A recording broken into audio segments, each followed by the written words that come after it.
In the context of Canadian immigration law, data collection plays a crucial role in shaping policies, public perception, and implementation of various programs. Hello again, my name is Shabna Makrami, and this is News in 5. The way data collection and the variables are considered can significantly influence the conclusion drawn. Here's what I mean. 1. Data collection methods and their limitations. Many studies and reports rely on surveys and interviews to gather data from immigrants, employers, and other stakeholders.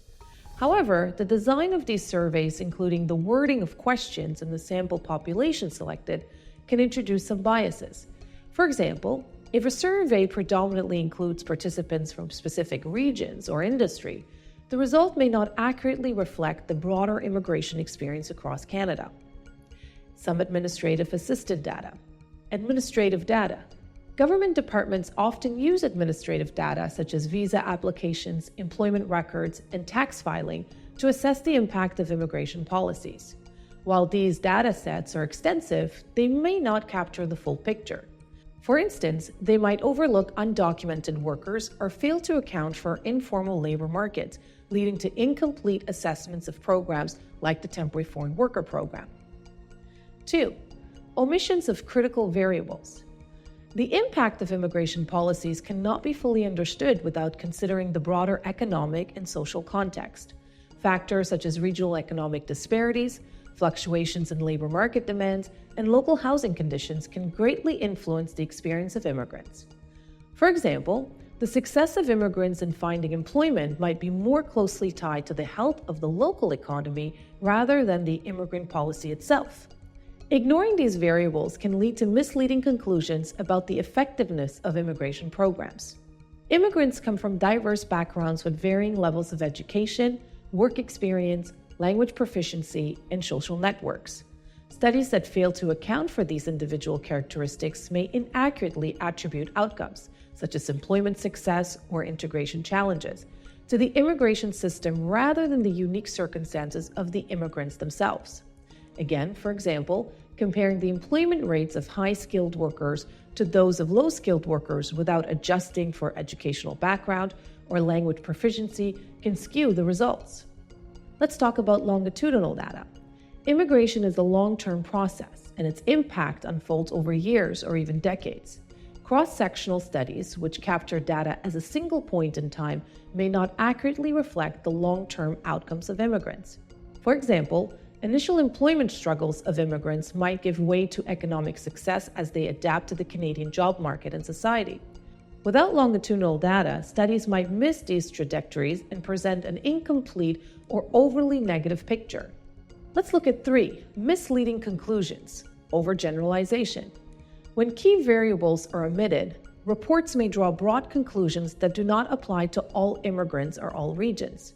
For instance, a study might claim that the Temporary Foreign Worker Permit is exploitative based on small sample of negative experiences, without considering the program's diverse application across different sectors and provinces.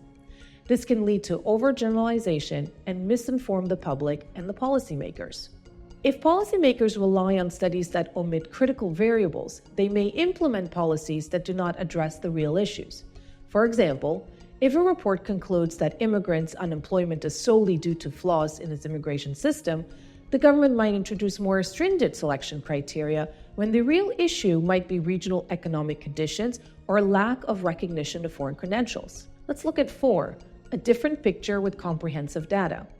When studies include a more comprehensive set of variables, such as economic conditions, social networks, individual immigration characteristics, and long-term data, they often reveal a more nuanced picture.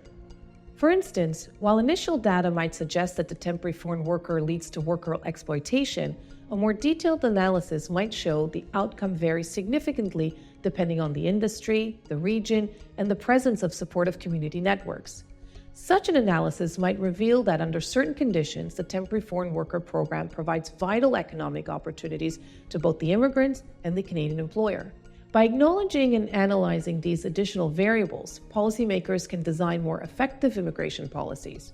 For example, recognizing the importance of regional economic conditions might lead to targeted support for immigrants in economically struggling areas, rather than a broad brush reform that fails to address the root causes of the challenges faced by immigrants. In summary, the way data is collected and the variables considered are critical in shaping our understanding of Canadian immigration policies.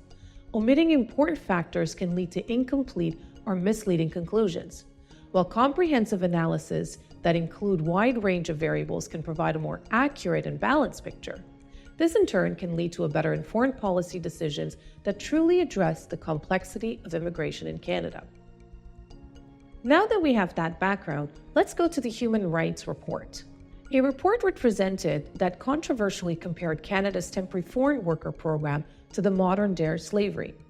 While this report raises significant concerns, a closer examination reveals key flaws in data collection and analysis, leading to a selective data usage that paints a particular picture. Let's analyze these flaws. Narrow sample selection. The report primarily relied on interviews and case studies involving a very small, non-representative sample of temporary foreign workers who had experienced extreme hardship.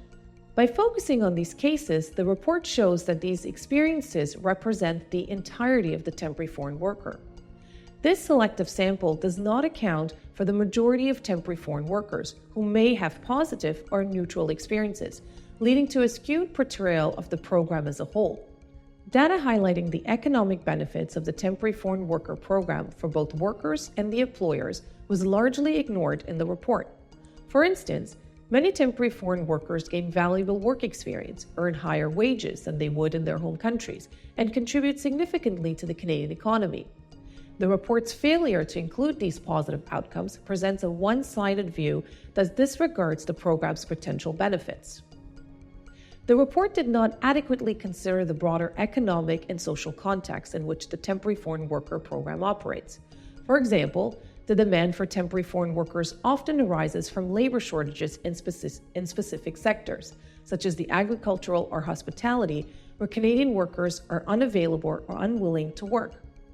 Without this context, the report suggests that the experience of the temporary foreign worker program itself is inherently exploitive, rather than a response to the market needs. The report selectively focuses on instances of non-compliance with labor laws and regulations, portraying these as indicative of systemic issues within the temporary foreign worker program.